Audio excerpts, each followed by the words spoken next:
Jagiso. ሰላም የጃጊሶ ቤተሰቦች፣ አደገኛውና ነፍሰ ገዳዩ ወንበዴ በጦርነት ማላገኛት ትንሽዬ ሕፃን ልጅ ብሎ ሀገሩን ሁሉ ተወና የራሱ ወገኖች አመጹበት የሚለንን The Warriors Way የተሰኘ ቆንጆ ፊልም በአጭሩ አሰናድቼ አቅርቤላችኋለሁ። ላይክ፣ ሼር፣ ኮመንት፣ ሰብስክራይብ ማድረግ እንዳይረሳ። ከታች ባለው ሊንክም እየገባችሁ ቤተሰብ ሁኑልን። እንደከዚህ ቀደሙ እናንተ ይህንን ቪዲዮ ላይክ በማድረግ ጀምሩ። እኔም በቀጥታ ወደ ገለጻው ልግባ። ፊልሙ ያንግ የሚባል ሰው አደገኛ የመፋለሚያ ሰይፉን በመሬት እየጎተተ ሲሄድ በማሳየት ይጀምራል። በአቅራቢያው ደግሞ በቁጥር ጥቂት የሆኑ ጭንብል ለባሽ ጠላቶች ከውሃው ውስጥ ድንገት ብቅ ይላሉ። ይሁን እንጂ አክተራችን ያንግ ምንም አይነት ፍርሃት አይታየበትም ነበር። ጫፉ ላይ ሳይደርሱበት እያንዳንዱን ጭንብል ለባሽ ጠላት ፈጣን በሆነ ጥቃት አፈር ያበላቸዋል።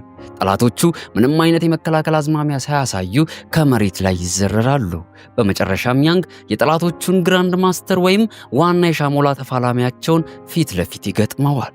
ቀጥሎም ምንም አይነት ቃላት ሳይለዋወጡ አስፈሪ የሆነ ጦርነት ይከፍቱና ያንግ በድል ያጠናቅቃል። ያንግ ግራንድ ማስተሩን ካሸነፈው በኋላ የዓለም ከፍተኛ የሻሞላ ተዋጊ የመሆንን ማዕረግ ይጎናጸፋል። ከዚያም ያንግ ዞር ብሎ ትንሽዬ ሳጥንን ይመለከትና ሄዶ ይከፍተዋል። በውስጡም ትንሽዬ አሻንጉሊት የምትመስል ቆንጅዬ ሴት ልጅ ይመለከታል። ይህች ልጅ ከጠላቶቹ ወገን የተወለደች ስትሆን ይህም የዘር ጸባቸው ከ500 ዓመታት በፊት የተፈጠረና እስካሁን ድረስ የዘለቀ ያልበረደ ነው። ይህ የዘር ጥል እስከ መጨረሻው ለማስቆም ከፈለገ ያንግ የግድ የጠላቱን ዘር ሙሉ በሙሉ ማጥፋት አለበት። ሰይፉን በእጁ ይዞ ግዴታውን ለመወጣት ተዘጋጅቶ ነበር። ይሁን እንጂ የሕፃኑ አሳዛኝ ፈገግታ የልቡን የጥላቻ ግንብ ያፈራርሰዋል። አታምርም ወይ እስኪ ከልብዋ ከግዴታው ይልቅ ርኅራኄው ይበልጥበትና ሐሳቡን ይቀይራል። ስለዚህ ሕፃኗን በሕይወት ለማቆየት ወስኖ አንስቶ ይዟት ጉዞን ይጀምራል። ያንግ ከሕፃኗ ጋር ሲሸሽ የራሱ ዘር የሆኑት ሳድ ፍሉት የተባሉ የጦር ሰራዊቶች ይከታተሉት ጀመረ። ያንግ የሕፃኗን ደህንነት ለማስጠበቅ ከፈለገ የግድ የራሱን ዘሮች ተፋልሞ መግደል ነበረበትና አደረገው። በመጨረሻም ተጉዞ በትንሽዬ የምግብ መሸጫ ሱቅ ላይ እረፍት ለማድረግ ይወስናል። ቀጥሎም የምግብ ቤቱ ባለቤት የሆነችው አሮጊት ሴትዮ ወደ ሁለቱ ቀርባ የሚጠጣ ስታቀርብለት ያንግ በድንገት በእጁ በያዘው የመመገቢያ ስቲክ በመጠቀም ወግቶ ከመሬት ይዘርራታል። ምክንያቱም ሴትየዋ በድብቅ ትንሿን አሻንጉሊት ልትገላት እያሳደደቻት ነበረ ማለት ነው። እውነትም ሴትየዋ ለካ ሕፃኗን ለመግደል እየተከታተለቻት ነበር። በማስቀጠልም ያንግ ምግቡን ተመግቦ ካጠናቀቀ በኋላ ሱቁን በእሳት አቃጥሎ ከሕፃኗ ጋር ወጥቶ ይሄዳል። በመቀጠልም ያንግ ወደ ሩቅ አገር የሚወስድ መርከብ ላይ ከሕፃኗ ጋር ይሳፈራል። ሐሳቡም በዚያ የሚኖረውን እስማኤልን የተባለ የድሮ ጓደኛውን ለመገናኘት ነበር። ከረጅም ጉዞ በኋላም በምዕራባዊው በረሃ ውስጥ የሚገኝ ሎድ በተባለ አጭር ያለ ከተማ ይደርሳል። በዚያም ኤትባል የሚባል ድንክዬ ሰው ይቀበለውና ያንግ የድሮ ጓደኛውን እስማኤልን የሚያሳይ ፎቶ አውጥቶ ያቀርብለታል። ኤትባልም ወዲያው ወደ እስማኤሊ ከርካሳ መኖሪያ ቤት ይወስደውና እስማኤሊ ከረጅም ጊዜ በፊት ሕይወቱ እንዳለፈ ይነግረዋል። በተመሳሳይ ጊዜ ያንግን የቀድሞ መምህሩና የዘር ግንዳቸው መሪ ከሰራዊቱ ጋር ሆኖ እየተከታተለው ነበር። በዚያን ዕለት ሌሊት ላይ ያንግ የሕፃኗ የማያቋርጥ ለቅሷ ሲያስቸግረው እንደምንም ሊያባብላት ይሞክር ጀመር። ነገር ግን ድንገት ስሟ ሊን የተባለች ሴት ተፋላሚ ከኋላው በኩል ዘላ በመምጣት በእንጨት ሰይፍ በኃይል ስታጠቃው እንጨቱ ትከሻው ላይ ይሰበራል። ቀጥሎም ሊን አሰልጣኙ እስማኤል ጓደኛዬ እያለ ሲያወራላት የቆየው ያንግን እንደሆነ ስታውቅ ትረጋጋለች። እስማኤሊ ነበር ሊን የሻሞላ ተዋጊ እንድትሆን ብቁ አድርጎ ያስተማራት። ስለዚህ ሊን ያንግ የእስማኤልን አስተምሮን እያስቀጠለ እንደሆነ በመገመት ትረጋጋለች። ሆኖም ግን ሕፃኗ ስም እንዳልወጣላት ስታውቅ የሕፃኗን መጠሪያ ስም ኤፕሪል ብላ ትሰይመዋለች። ከዚያም ሊን ያንግ ሕፃኗን እንዴት በትክክል መንከባከብ እንዳለበትና ዳይፐሯንም እንዴት መቀየር እንደሚችል ለማስተማር በማሰብ እሱ የልብስ እጥበት ስራን ለማገዝ የሚስማማ ከሆነ በደንብ እንደምትረዳው በማሳወቅ ስምምነት ታቀርብለታለች። ያንግም ወዲያው በሐሳቧ ይስማማል። በዚህም አስገራሚ በሆነ መተጋገዝ ውስጥ አዲስ የሆነ የህይወት መንገድን ይማራል። አንድ ቀን ጠዋት ላይ 3 ወጣት ወንዶች ያንግ ወዳለበት ላውንደሪ ዘው ብለው ይገባሉ። ያንግ የቀኑ የመጀመሪያ ደንበኞች የመጡለት ነበር የመሰለው። ነገር ግን ሁኔታቸው እንደ መደበኛ ደንበኞች ሳይሆን ይቀርና እየተጨመላለቁ በማስጨነቅ ያንግን ሊፈታተኑት ይሞክራሉ። ያንግ ግን በትዕግስት ጨዋ እንደሆነ ይቆያል። ይሁን እንጂ ሁኔታቸው እየከፋና እየተባባሰ ይሄዳል። በእጅጉ አበሳጭተውት እርምጃ ሊወስድ ሲወ ሲወስን በድንገት ይትባል በትክክለኛው ሰዓት ይደርስለታል። ከዚያም ምንም አይነት ጥያቄ ሳያቀርብላቸው እያንዳንዳቸውን በሚያሳምም ቁንጥጫ ከጭናቸው ስር መዥልጓቸው በቶሎ ስፍራውን ለቀው እንዲሸሹ ያደርጋቸዋል። ችግሩን ካቃለለው በኋላ ይትባል ሕፃኗን በደረቱ እቅፍ አድርጎ አንድ ላይ ተያይዘው ለየት ወደሚል ቦታ ይሄዳሉ። በከተማው ውስጥ ሲዟዟሩ ኤትባል የከተማዋን መነሻ ታሪክ መተረክ ይጀምራል። ከተማዋ ቀደም ሲል ብዙ ጎብኚዎችን የሚስብ የሰርከስ ትርኢት የምታሳይ የቱሪስቶች መዳረሻ እንደነበረች ይነግረዋል። ነገር ግን በዓመታት ሂደት ውስጥ ሰርከስ ስፍራው ይዘጋና ከተማዋ ያለ ሰው ትቀራለች። ቢሆንም ግን አንዳንድ ነዋሪዎች የቀድሞው ክብር እንዲመለስ ተስፋ በማድረግ ሰርከሱን እንደገና ለማስጀመር በብዙ ጥረት እየሰሩ መሆኑን ይገልጽለታል። እንደሚታየው ሁኔታ ሆነ ግን ይህ ህልም እስካሁን እውን አልሆነላቸውም። ከተማዋ አሁን ድረስ ሰው አልባ ናት። ማናቸውም ዘው አላሉባትም።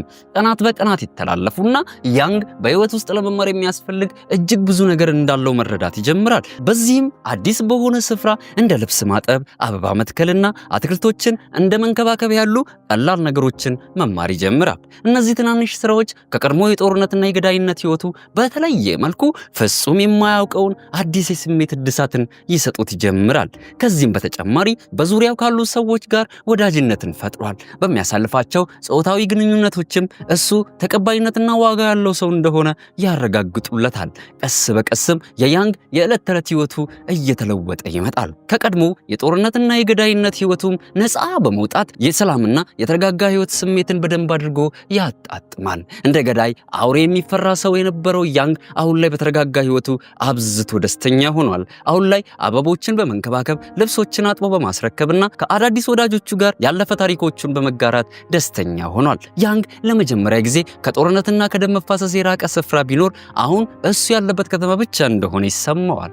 ከዕለታት አንድ ቀን ያንግ ሊን ዘወትር ወደ መቃብር በመሄድ አበባዎችን እያስቀመጠች እንደሆነ ያስተውላል። ጉዳዩን የማወቅ ጉጉት ስለተሰማው ኤትባልን ለምን እንደሆነ ይጠይቀዋል። ኤትባልም የሊንን አሳዛኝ የህይወት ታሪክ ቀስ ብሎ ይጀምርለታል። ከብዙ ዓመታት በፊት ከተማቸው ከመፈራረሱ በፊት አንድ የወንበዴዎች ቡድን ተከስቶ አካባቢያቸውን በመውረር ነዋሪዎችን አግቶባቸው ነበር።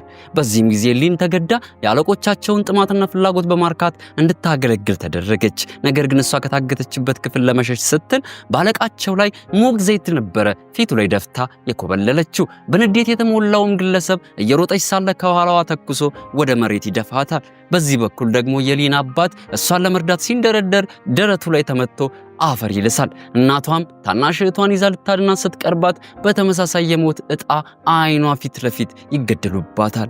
ሊን ግን እንደምንም ብላ በህይወት ተርፋ ነበር። ከዚያ ጊዜ ጀምሮ የቤተሰቧን ገዳይ ለመበቀል ውስጧ በሚቃጠል የበቀል እሳት የተሞላች ሆናለች። ስለዚህም የቤተሰቧን ገዳይ ለመበቀል ቆርጣ ስለተነሳች በትጋት ጩቤዎችን አልሞ መወርወርን ትለማመድ ጀምራለች።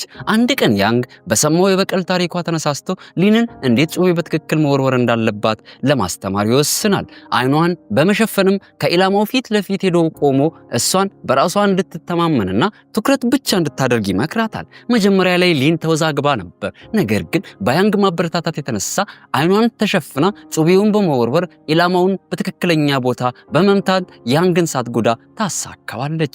በሱ የማበረታቻ ንግግር በጣም ስለተመሰጠች ሊን ስለሱ የበለጠ ነገር ለማወቅ ጉጉት ያድርባትና ትነዘንዘዋለች። እሱም እምቢ ሲላት ከኋላው የያዘችውን ጠጠር ድንጋይ ሕፃኗ ላይ በመወርወር ትፈታተነዋለች። ያንግም ወዲያው ምላሽ በመስጠት ድንጋዩን በአየር ላይ እንዳለ ቀልቦ ይዘዋል። ሕፃኗም ከሊን ጥቃት ደህንነቱ የተጠበቀ እንደሆነ ታረጋግጥለታለች። ደስ ስትል ያን ዕለት ሌሊት ላይ ሊን አሁንም ስለ ያንግ ለማወቅ ያላት ጉጉት በጣም ከፍተኛ ስለሆነባት ለምን የሱ ዘሮች የሚያሳዝን ዋሽንት ወይም ሳት ፍሉት ተብሎ እንደሚጠራ ለስለስ ባለ ቃና አስተባብላ ተጠይቀዋለች። ያንግም የዘራቸው ስያሜ የመጣው ከሚያስፈራ የፍሉት ወይም የዋሽንት ድምፅ እንደሆነ በቀስታ ያብራራላታል። ይህም ማለት ደግሞ በውንብድና ዓለም ያሉ ሰዎች አንገትን ሲቆርጡት የሚያወጣው ሰቅጣጭ የሆነ ድምፅ እንደሆነ ያስረዳታል። ከዚያም ሊን ታዝንለትና ከእናቷ የተሰጣትን የማስታወሻ ቀለበት ያለበት የአንገት ሐብል አውጥታ ለሱ በስጦታ ትሰጠዋለች። ያንግም በምላሹ ለሷ የሚሆናትን 2 ሰይፎችን አውጥቶ ያሳያታል።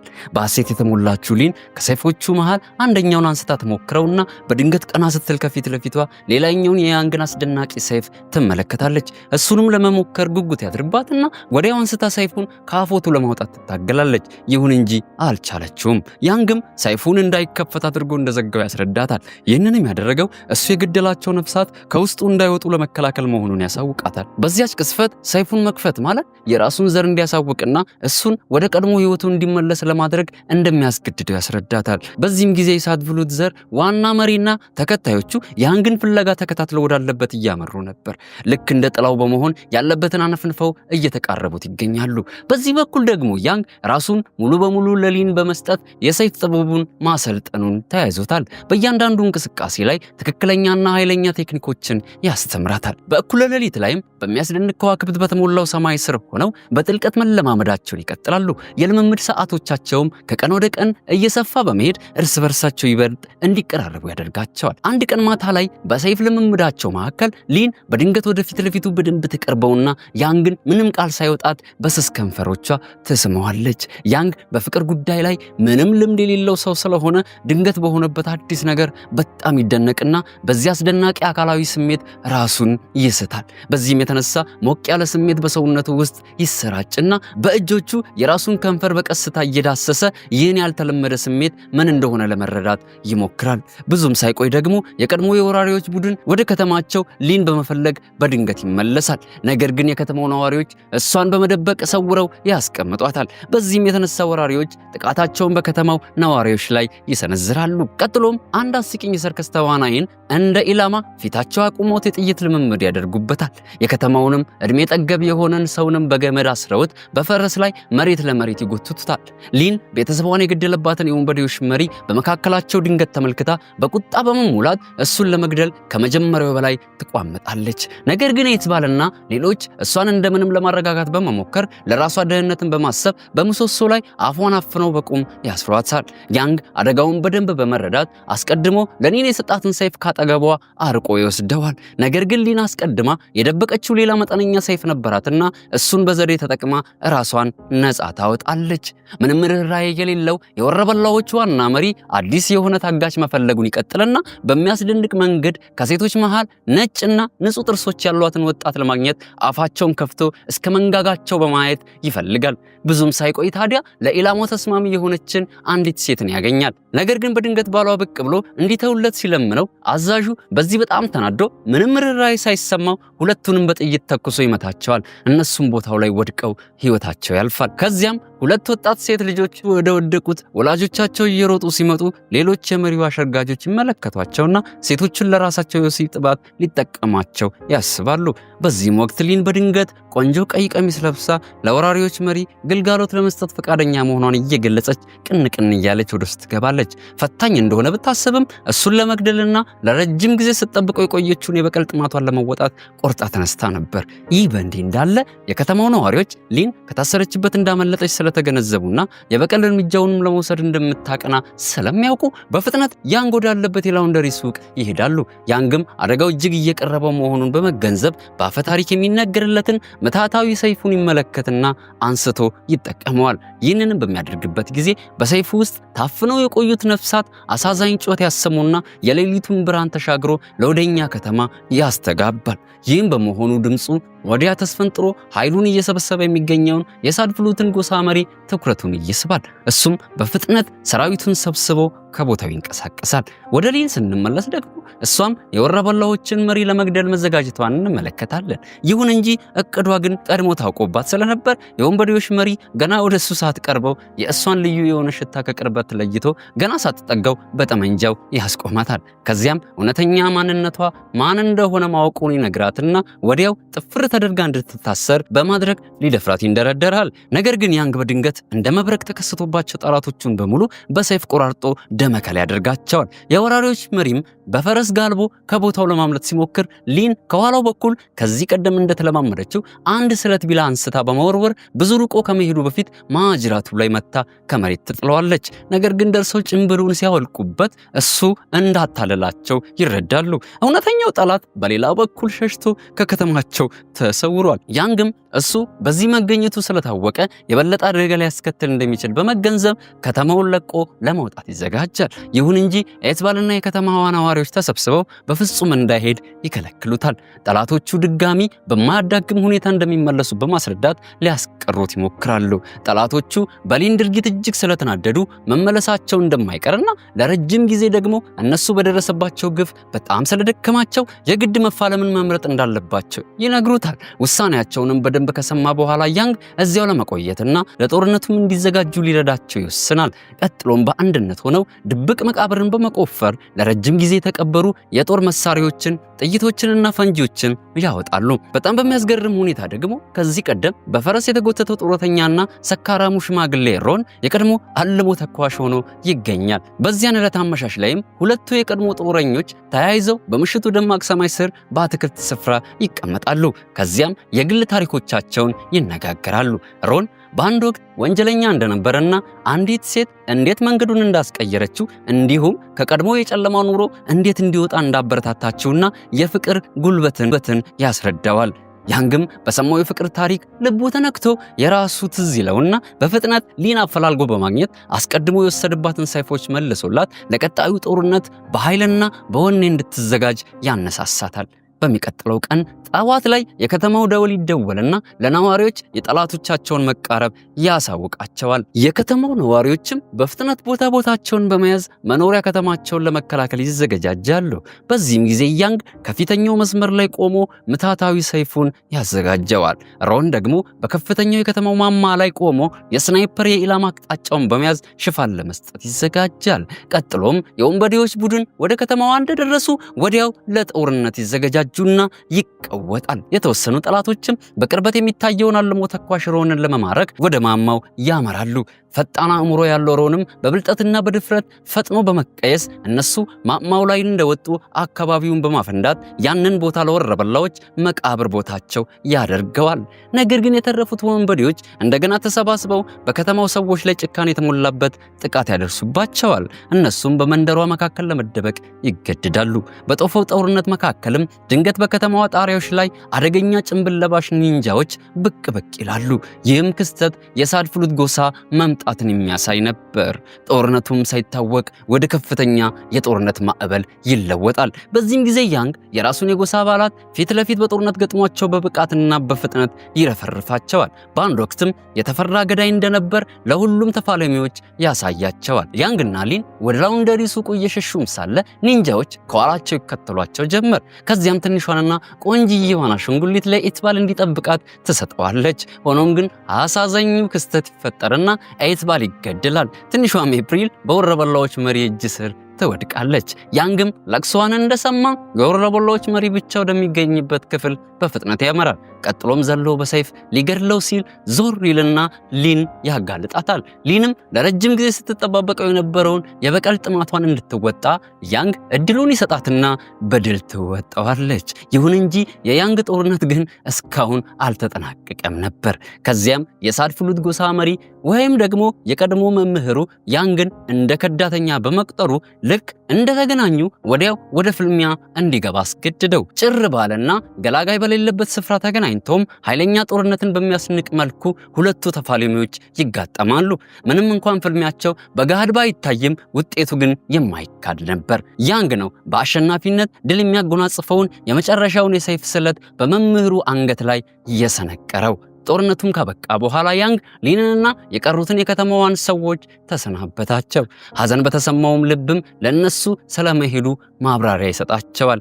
እኔ መሄድ አለብኝ፣ ምክንያቱም የሳድፍሉት ጎሳ አባላት በማንኛውም ጊዜ ተመልሰው ሊመጡና በማንኛውም ሰው ላይ አደጋ ሊያስከትሉ ይችላሉ ይላቸዋል። ቀጥሎም ለኤፕሪል ደህንነት በማሰብ አሳልፎ ለሊን ጠብቂያት ብሎ ያስረክባታል። እሷም በሐዘን ስሜት ተሞልታ የተሰጣትን ኃላፊነት ትቀበላለች። በመጨረሻም አንድ ጠቃሚ ትርጉም ያለው የህይወት ታሪክ እያካፈላቸው ወደ ጎዳናው ዘወር ብሎ እስከ ፍጻሜውም ከተማዋንና የህይወቱ አካል የሆኑትን ሰዎች በሙሉ ተሰናብቶ ይለያቸዋል። ይህም በእንዲህ እንዳለ የዛሬው መሳጭ ፊልማችን ይጠናቀቃል። ሙሉ የፊልሙ ሐሳብና ገለጻው እንደተመቻችሁ አልጠራጠርም። ስለዚህ ላይክ፣ ሼር፣ ኮመንት፣ ሰብስክራይብ ማድረጋችሁን ልብ በሉ። ከታች ባለው ሊንክ እየገባችሁ አዲሱን ቻናላችንን ሰብስክራይብ ማድረጋችሁን እንዳትረሱ። ቀጣይ በእናንተው የፊልም ምርጫ ዳግም እንገናኛለን። እስከዚያው ድረስ ታዲያ ሳምንቱ የእናንተ ይሁን። ጃጊሶ ፊልሞች